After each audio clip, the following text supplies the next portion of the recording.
I am going to meet you, Mr. GP, Professor of Biology, and he will tell you about biology subject. So, please say something about biology, please. Sir. Thank sir. देखिए, मेरा नाम गया प्रसाद है और मैं biology विषय पढ़ाता हूँ। आज के दौरान में देख रहे हैं कि कक्षा 12 के बच्चों का बोर्ड एग्ज़ाम स्टार्ट होने वाला है, जिसमें बच्चे बहुत ज़्यादा परेशान हैं, डरे हुए हैं। मैं उन तक एक संदेश देना चाहता हूँ कि वो घबराएं नहीं, जितना समय बचा हुआ है उस पर वो गहन अध्ययन करें और अपने आप में विश्वास रखें कि हमसे बेहतर इस संसार में कोई नहीं है। और इसी के साथ में एक छोटा सा टॉपिक बोर्डिंग कर रहा हूँ जो आज के बच्चों के लिए बोर्ड एग्जाम में वेरी इंपॉर्टेंट है। ठीक, देखिए, जो आज हम देख रहे हैं कि रिप्रोडक्शन और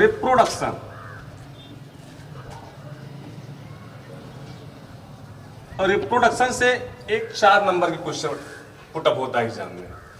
रिप्रोडक्शन कहते किसे, इसकी परिभाषा क्या है, ये कितने प्रकार से होता है, ऑल एनिमल्स में कितने टाइप के रिप्रोडक्शन पाए जाते हैं। आइए हम देखते हैं डेफिनेशन के माध्यम से रिप्रोडक्शन किसे कहते हैं। जीवों में अपने समान या अपने जैसे नई संतानों को जन्म देना रिप्रोडक्शन या प्रजनन कहलाता है। अगर हम ऑल एनिमल्स के बारे में अध्ययन करें तो ऑल एनिमल्स में जो रिप्रोडक्शन होता है 3 विधियों से होता है। प्रथम होता है वेजिटेटिव रिप्रोडक्शन, दूसरा होता है एसेक्सुअल रिप्रोडक्शन और थर्ड होता है सेक्सुअल रिप्रोडक्शन। कहने का अर्थ है कायिक प्रजनन, अलैंगिक प्रजनन और लैंगिक प्रजनन, ये सभी जीवों में पाया जाता है। लेकिन यदि हम वही प्लांट और एनिमल्स को डिफर करके अध्ययन करते हैं तो प्लांट में तो तीनों विधियों से प्रजनन होता है, लेकिन जंतुओं में या एनिमल्स में केवल 2 विषय होता है, एसेक्सुअल और सेक्सुअल। आइए हम एक एक का अध्ययन करते हैं। पहले देखते हैं वेजिटेटिव। वेजिटेटिव का अर्थ होता है क्या है, कायिक, यानी इसकी परिभाषा होता है कि पौधे के पुष्प भाग को छोड़कर शरीर के अन्य भागों द्वारा अपनी जात की संख्या में वृद्धि करना कायिक प्रजनन या वेजिटेटिव रिप्रोडक्शन कहलाता है। इसकी कुछ निम्नलिखित विधियां बताई हैं। पहला बताया गया है बाई रूट, दूसरा बताया गया है बाई स्टेम, तीसरा बताया गया है बाई रूट बाई स्टेम और उसके अलावा बताया गया बाई लीफ और चौथा बताया गया है लीफ बड। यानी जड़ द्वारा, तने द्वारा, पत्ती द्वारा और पत्र कलिका द्वारा। अब बाई रूट कुछ ऐसे प्लांट होते हैं जिनमें बीज का निर्माण नहीं होता है, वो जो प्रजनन क्रिया करते हैं जड़ों के माध्यम से करते हैं। अब इसकी परिभाषा होगी कुछ ऐसे पौधे होते हैं जो अपनी जात की संख्या में वृद्धि जड़ों के माध्यम से करते हैं, जैसे केला और बांस। दूसरा है बाई स्टेम, कुछ ऐसे पौधे होते हैं जो अपनी जात की संख्या में वृद्धि तने के माध्यम से करते हैं, जैसे गुलाब और गन्ना। नेक्स्ट है बाई लीफ, कुछ ऐसे पौधे होते हैं जो अपनी जात की संख्या में वृद्धि पत्तियों के द्वारा करते हैं, जैसे क्या, बायोफिलम। और लास्ट है लीफ बड, कुछ ऐसे पौधे होते हैं जो अपनी जात की संख्या में वृद्धि पत्र कलिकाओं के द्वारा करते हैं, अर्थात उनकी पत्तियों में छोटी छोटी कंटिकाएं निकल जाती हैं। जब पत्तियां सड़ करके नीचे गिरती हैं तो पर्णफलक नष्ट हो जाता है और बनी हुई जो कंटिकाएं होती हैं वो अंकुरण करके नए पौधे का निर्माण कर लेती हैं। तो ये रहा बेटा वेजिटेटिव रिप्रोडक्शन। नेक्स्ट आता है एसेक्सुअल रिप्रोडक्शन। एसेक्सुअल का यहाँ ए लगा है, इसका मतलब होता अलैंगिक जन्म, अर्थात इसकी परिभाषा है प्रजनन की वह क्रिया जिसमें नर तथा मादा दोनों प्रजनन अंगों की उपस्थिति अनिवार्य नहीं होती, अर्थात एकल जीव द्वारा नई संततियों को जन्म देना अलैंगिक जनन कहलाता है। ये है इसकी परिभाषा। अब आलैंगिक जनन की भी कुछ विधियां बताई गई हैं, जैसे पहला बताया गया इसका विखंडन द्वारा, विखंडन द्वारा। दूसरा बताया गया मुकुलन द्वारा, और तीसरा बताया गया पुनरुद्भवन द्वारा, पुनरुद्भवन द्वारा। इसके अलावा और भी दिए गए, लेकिन ये मस्ट इंपॉर्टेंट है जो आजकल सिलेबस में चल रहा है। पहला विखंडन द्वारा। विखंडन का अर्थ होता है टूटना, टूट करके बिखर जाना।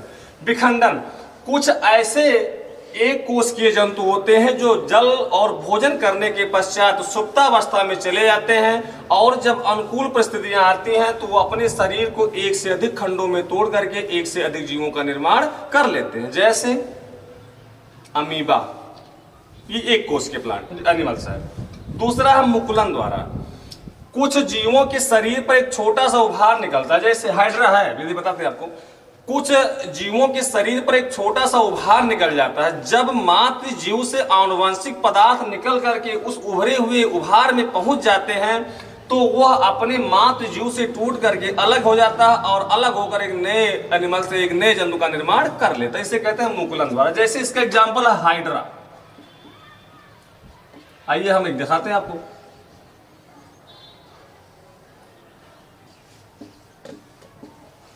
ये हाइड्रा है, ये मुकुल है, इसको कहते हैं बर्ड या मुकुल। जब आनुवंशिक पदार्थ इस बॉडी से निकल कर इसमें चला आता है तो यहीं से टूट के गिर जाता है और टूट करके फिर नए एनिमल का निर्माण कर लेता है। नेक्स्ट आता है पुनरुद्भवन। इसे अंग्रेजी में कहते हैं रीजनरेशन। रीजनरेशन का अर्थ होता है खोए हुए अंगों को पुनः प्राप्त कर लेना। अब देखिए, कुछ ऐसे एक कोश के जंतु होते हैं जिनमें अपने खोए हुए अंगों को पुनः बना लेने की अपार क्षमता होती है, अर्थात उनके शरीर को एक नहीं बल्कि 1,00,000 खंडों में काट दिया जाए तो 1,00,000 नए खंड से नए जीव का निर्माण कर लेते हैं, जैसे अमीबा। ये केंद्रक अमीबा। तो ये रहा बेटा एसेक्सुअल रिप्रोडक्शन और वेजिटेटिव रिप्रोडक्शन, यानी हमने दोनों को बता दी। अब आता है सेक्सुअल रिप्रोडक्शन। अब सेक्सुअल रिप्रोडक्शन में यहाँ प्लांट और एनिमल्स को अलग अलग करके अध्ययन करते हैं। अगर हम प्लांट का अध्ययन करेंगे तो पहले हम पुष्प के भाग जानेंगे। अब पुष्प के कौन कौन से भाग होते हैं ये मटके हम बताते हैं आपको।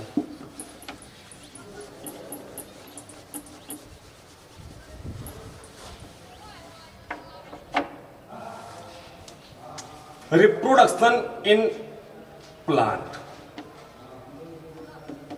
रिप्रोडक्शन इन प्लांट, पादप में प्रजनन। अब रिप्रोडक्शन इन प्लांट, लेकिन यहां होगा sexual reproduction. Sexual reproduction in plant यानी पादपों में लैंगिक जनन। अब इसका अध्ययन करने के लिए पहले हम पढ़ते हैं पार्ट्स ऑफ फ्लावर, यानी पुष्प के भाग। हिंदी में कहते हैं पुष्प के भाग। पुष्प के भाग। अब पुष्प के कौन कौन से भाग होते हैं आइए हम देखते हैं। एक आदर्श पुष्प के निम्नलिखित भाग होते हैं। पहला होता है कैलिक्स, दूसरा होता है क्रोला, तीसरा होता है एंड्रोसियम, और चौथा होता है गायनेसियम, गायनोसियम। ये इसके एक आदर्श पुष्प के इतने भाग होते हैं। इसे हिंदी में कहते हैं बाह्य दलपुंज। बाह्य दलपुंज, इसे कहते हैं दलपुंज, इसे कहते हैं पुंकेसर, और इसे कहते हैं स्त्री केसर या जायांग। स्त्री केसर या जायांग। अब एक आदर्श पुष्प के निम्नलिखित भाग होते हैं। अब अगर हम फिगरली अध्ययन करें तो थोड़ा समय लगेगा, लेकिन इसे हम बता दे रहे हैं आपको आज कि कैलिक्स क्या है। यह पुष्प का वह भाग है, यह पुष्प का वह भाग है जो पुष्प को पुष्पवृंत और पुष्प को पुष्पवृंत से जोड़े रखने में सहायता करता है। इसकी जो संरचना होती है घंटी के आकार जैसा होता है। आप लोगों ने देखा होगा इस आकार में होते हैं। इसे कहते हैं बाह्य दलपुंज। घंटी के आकार का होता है और यहीं से पुष्पवृंत लगे होते हैं, और यह रंग में हरा होता है। हरा होने के कारण यह प्रकाश संश्लेषण क्रिया में सहायक होता है, जिससे पौधे अपने भोजन का निर्माण स्वयं करते हैं। दूसरा आता है क्रोला। यह पुष्प का वह भाग होता है जो बाह्य दलपुंज से लगा हुआ और दल कहलाता है। यह रंगीन होता है, चमकदार होता है और सुगंधित होता है। इसी जो है रंग और चमकीले होने के कारण ये कीटों को अपनी ओर आकर्षित करता है, जिससे इनमें परागण क्रियाएं सरलता से संपन्न हो जाती है। नेक्स्ट आता है एंड्रोसियम। इसे पुष्प का नर भाग कहा जाता है। इसे पुष्प का नर भाग कहा जाता है। इसके मुख्यतः 3 भाग होते हैं। आइए हम बताते हैं 3 कौन कौन होते हैं। पहला होता है पुतंत्र, दूसरा होता है पराग कोश और तीसरा होता है पराग। ये 3 भाग होते हैं। आइए फिगर ले बताते हैं आपको।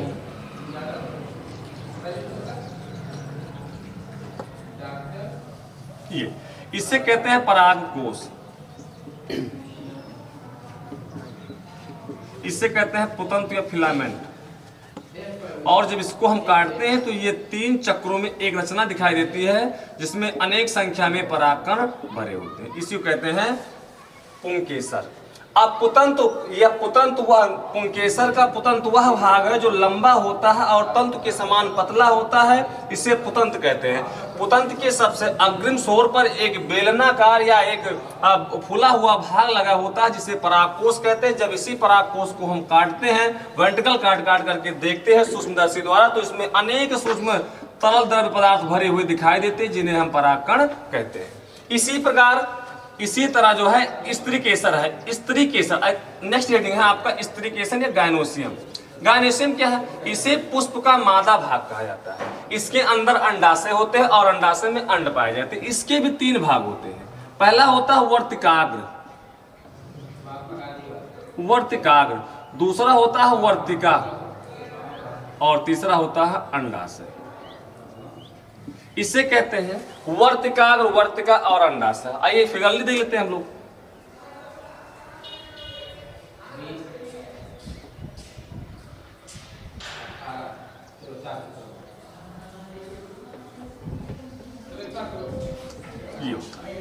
इसे कहते हैं वर्तिकाग्र, इसे कहते हैं वर्तिका और इसे कहते हैं अंडाशय। यहाँ अंड पाया जाता है।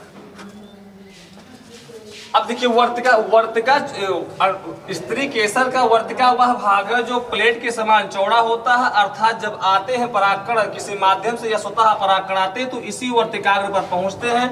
वर्तिकाग्र से एक लसदार पदार्थ का स्राव होता है जो परागकण को चिपका लेता है। नेक्स्ट आता है वर्तिकाग्र आगे चल करके एक पतली नलिका के रूप में परिवर्तित हो जाता है, जिसे वर्तिका कहते हैं। यह लसदार होता है। जब परागकण पहुंचते हैं तो पराग अंकुरण होता है और उस अंकुरण के माध्यम से जो परागकण के केंद्रक होते हैं इसी नलिका द्वारा होते हुए आगे की तरफ चले जाते हैं। नेक्स्ट है अंडाशय। वर्तिका आगे चल करके एक सुराही जैसी रचना में परिवर्तित हो जाता है, जिसे अंडाशय कहा जाता है। इस अंडाशय के अंदर एक अंड पाए जाते हैं। जब परागकण के केंद्रक आकर के इस अंड से मिलते हैं तो फर्टिलाइजेशन होता है, जिससे द्विगुणित कोशिकाएं बनती है। वही द्विगुणित कोशिकाएं बारंबार विभाजन करके भ्रूण बनाते हैं और भ्रूण से फल से अंडाशय से फल बनता है और बीजांड से बीज का निर्माण हो जाता है। ठीक, तो ये रहा आपका एक आदर्श पुष्प के भाग और उनके कार्य। ठीक, अब इसके अलावा अगर हमको अध्ययन करना है, अब इस चीज को तो हमने जान लिया, लेकिन हम जानते हैं कि कुछ पुष्प ऐसे होते हैं जो एक लिंगी होते हैं और कुछ पुष्प 2 लिंगी होते हैं। एक लिंगी और 2 लिंगी का अर्थ क्या होता है? एक लिंगी का अर्थ होता है जिसमें नर और मादा अलग अलग पाए जाए, जबकि 2 लिंगी का अर्थ होता है जिसमें नर और मादा एक में ही पाए जाए। अब निषेचन पढ़ने से पहले हमें जानना है कि पुष्प एक लिंगी है कि 2 लिंगी है। अब निषेचन पढ़ने से पहले हमको जानना है कि परागण क्रिया किसे कहते हैं। अब परागण क्रिया के लिए हमको जानना पहले जरूरी होता है कि पुष्प एक लिंगी है कि 2 लिंगी। अगर एक लिंगी है तो नर और मादा दोनों जन्मांग एक ही पुष्प में पाए जाएंगे, और अगर 2 लिंगी है तो एक में पाए जाएंगे, अगर एक लिंगी है तो अलग अलग पाए जाएंगे। अब इससे पहले प्रारंभ होता है परागण। परागण किसे कहते हैं? पॉलिनेशन। इसे अंग्रेजी में कहते हैं पॉलिनेशन। परागण क्या है इसे परिभाषित करते हैं। नर पुष्प के परागकोश से परागकणों का निकलकर मादा पुष्प के वर्तिकाग्र तक पहुंचने की क्रिया को परागण कहते हैं। परागण जो होता है 2 टाइप होता है। एक होता है सेल्फ पॉलिनेशन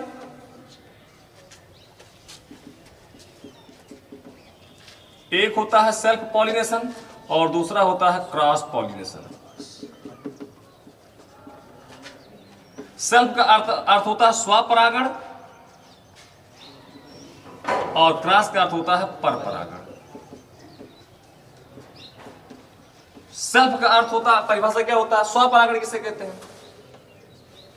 स्वपरागण नर पुष्प के परागकोश से परागकणों का निकलकर उसी जात के उसी पौधे के या उसी जात अथवा उसी पौधे के मादा पुष्प के वर्तिकाग्र पर पहुंचने की क्रिया को स्वपरागण कहते हैं। और परपरागण नर पुष्प के परागकोश से परागकणों का निकलकर किसी दूसरे पौधे के मादा पुष्प के वर्तिकाग्र पर पहुंचने की क्रिया को परपरागण कहते हैं। परपरागण के लिए माध्यम की आवश्यकता होती है। इसके निम्नलिखित माध्यम होते हैं। पहला है जल द्वारा, दूसरा है वायु द्वारा, तीसरा है कीट द्वारा,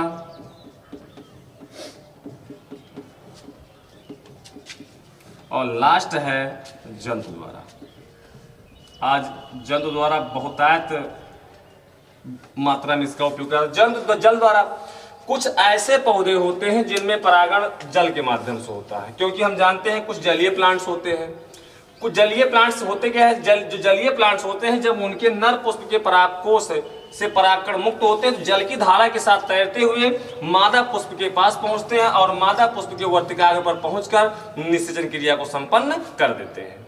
जैसे आप देखे होंगे शैवाल पाए जाते हैं। ठीक, नेक्स्ट है वायु द्वारा।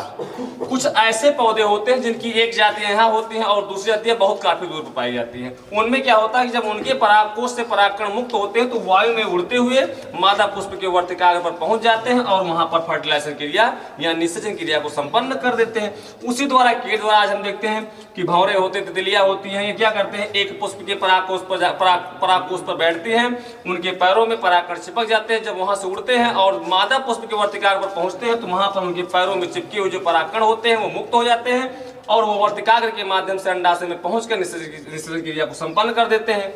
वहीं जंतुओं द्वारा आज मनुष्य भी इस क्रिया को कराने में सबसे अव्वल दिखाई दे रहा है। कारण है कि हमें नई प्रजातियों को प्राप्त करने के लिए हम क्रॉसिंग करते हैं और क्रॉसिंग के माध्यम से हम अच्छे पौधों के परागकण को लेकर के और निम्न जात के मादा पुष्पों के वर्तिकाग्र पर पहुंचा देते हैं, जिससे उनसे उत्पन्न होने वाली जो नई जातियां होती हैं वो अत्यधिक जो होती उन्नतशील होती है। तो ये रहा पॉलिनेशन।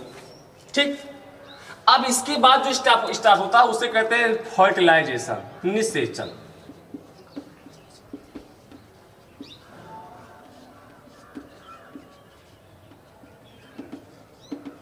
फर्टिलाइजेशन, निषेचन क्या है?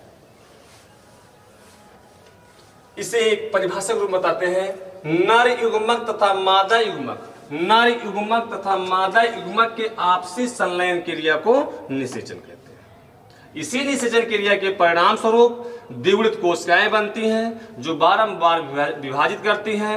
हेप्लॉइड से डिप्लॉइड विभाजित होकर के एक 64 कोशिकाओं का समूह बनाती हैं। वही 64 कोशिकाएं भ्रूण में परिवर्तित हो जाती हैं जो वृद्धि और विकास करके अंडाशय से फल का निर्माण होता है और जो बीजांड होते हैं उससे बीज का निर्माण होता है। ठीक सर, आज के लिए इतना, धन्यवाद।